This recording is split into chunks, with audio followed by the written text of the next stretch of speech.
परभणी येथील भीमसैनिकांच्या संशयास्पद मृत्यूच्या निषेधात धामणगावात भव्य मोर्चा।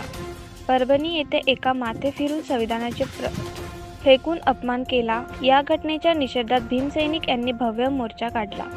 त्या मोर्चातील सोमनाथ सूर्यवंशी याला अमानुष मारहाण केल्यानंतर त्याच्या कारागृहात संशयास्पद मृत्यू झाल्याने या घटनेच्या निषेधात धामणगाव रेल्वे शहरात आंबेडकरी अन्वय यांच्या वतीने नगर परिषद येथून निषेध मोर्चा आज काढण्यात आला।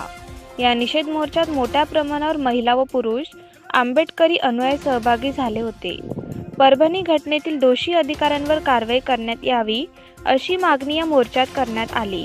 तसेच दिल्ली येथे अधिवेशनात केंद्रीय गृहमंत्री अमित शहा यांनी डॉक्टर बाबासाहेब आंबेडकर यांचा अपमान केला त्या घटनेच्या निषेधात देखील घोषणा देण्यात आल्या। हा मोर्चा मेन रोडने तहसील कार्यालयात आणण्यात आला। या ठिकाणी तहसीलदारांना परभणी घटनेच्या दोषींवर तात्काळ कारवाई करण्यात यावी या आशयाचे निवेदन देण्यात आले।